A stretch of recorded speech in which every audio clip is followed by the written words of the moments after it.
So let's talk about strengthening our tendons. If you clicked on this video, you probably already know why you should strengthen your tendons, and today I'm going to show you exactly how to strengthen them. So first, before we go into the exercises, we need to understand some things about our tendons. First, we need to understand tendon adaptation. Like muscles, tendons respond best to progressive overload, and they require eccentric, isometric and concentric movements to strengthen them effectively. Tendons thrive on time under tension, meaning doing slow controlled reps will work on them more effectively than doing fast and explosive movements. It's extremely important to start working on tendon strength in low intensity, since your body is not used to this kind of work and your tendons will probably not be used to the intensity. So we are going to start with really low intensity, and if you feel like you need to get your tendons even stronger, you can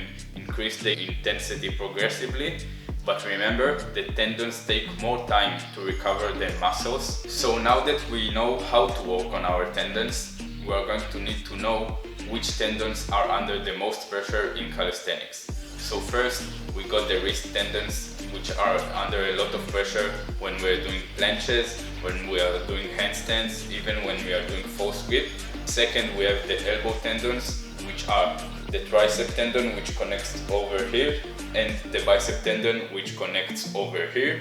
We have the shoulder tendons, which there are a lot of. The long head of the bicep tendon, which is over here, which can be under a lot of pressure when doing supinated planches, we're doing back levers, when doing festos, Malteses. We got the chest tendon, which is under pressure when doing iron cross or Malteses. And we've got all of the rotator cuff tendons. The rotator cuff are a group of small muscles. Their job is to stabilize our shoulder and scapula, so they are working a lot in calisthenics. So this is the three groups of tendons that we're going to be working on. So we are going to start with the wrists. We will need a band or a light dumbbell for these exercises. First exercise is going to be an eccentric movement, which is called wrist curl negatives. We are going to step on our band or take our dumbbell. We are going to put our arm in a supinated position and curl our palm so it faces us. We're going to do a negative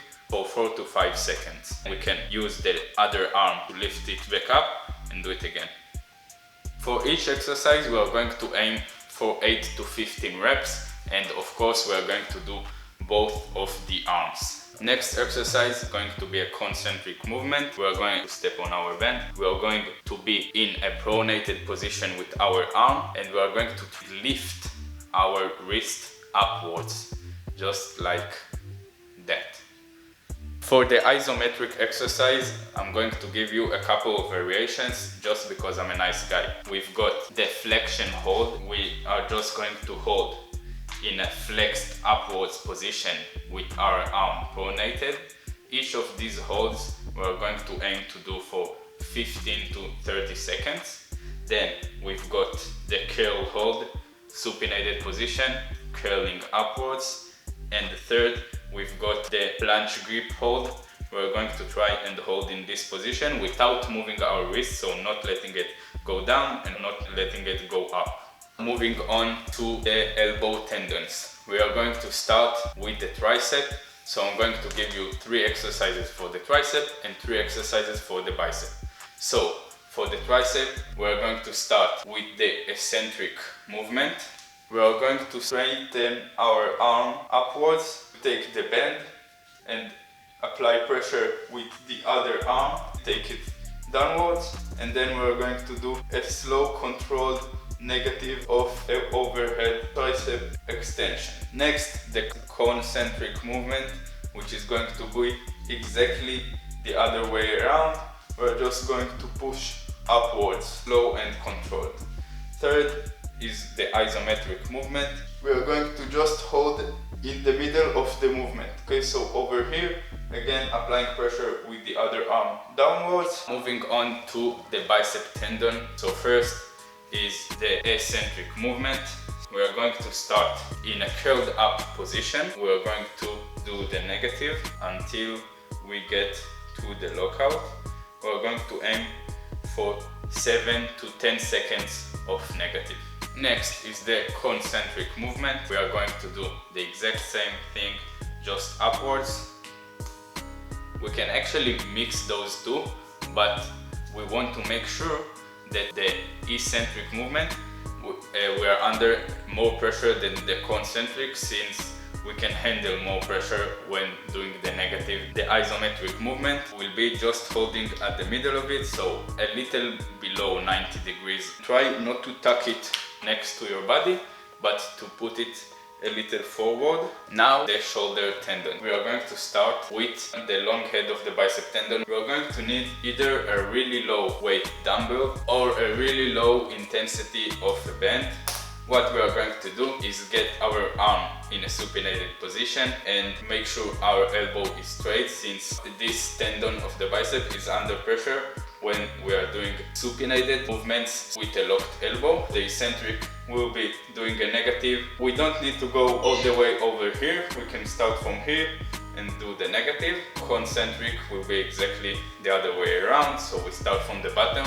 Just make sure you have pressure straight from the bottom. If I put my band like this, I might have pressure over here, but here I've got no pressure. But if I'm gonna step on it a little more, I have pressure even when I'm here. The concentric will be going up, the eccentric will be going down, and the isometric will be holding in the middle, like that, trying to keep protraction. You can also do OPPT to really visualize the planche form and try to engage your bicep. We are moving on to exercises for the rotator cuffs. We're going to start with 3 exercises for the subscapularis. What we're going to do is attach the band to somewhere stable, then hold our hand with 90 degrees in our elbow, like this, on our side, and for the concentric movement we're going to extend it outside like this.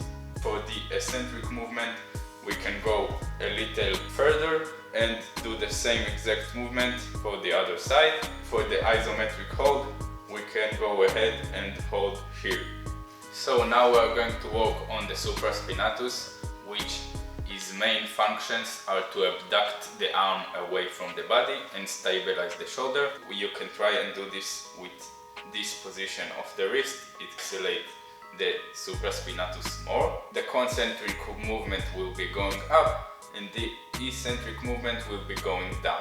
And the isometric hold can be either in this position or in this position, holding slightly below our elbow for 15 to 30 seconds. One more bonus exercise for the rotator cuff that I like to add to work on the rotator cuff as a whole will be getting our elbow to the height of our shoulder, making sure that our elbow is on 90 degrees, and then lifting up and going down. You can go for 10 reps, and for the 10th rep you can try and hold 10 seconds, not over here but a little over here, just to make sure that everything is actually under tension and that we are not just pushing upward. Now we are going to work on the chest tendon, specifically the pectoralis major. We're going to do just deep push-up. The eccentric movement will be going from here as low as we can get, and the concentric movement will be going up. Even until here is fine, you don't really have to go all the way to lockout. And for the isometric movement, I'll give you some options. First, you can go and hold over here. Second, you can go ahead and do a multi-spin.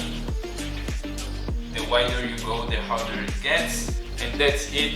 Hope you liked the video. I think it can be really helpful for a lot of people. Just to clarify, I specifically don't do all of these exercises in my warm-up. I try to combine the eccentric, concentric and isometric movement in a superset all the time, and I only use the exercises that I feel like I need and are necessary for my warm-up. So it's up to you to decide what exercises you want to incorporate. And as always, if you're not sure, you can DM me, you can ask me. If you are one of my online students, you can send me a message on the app.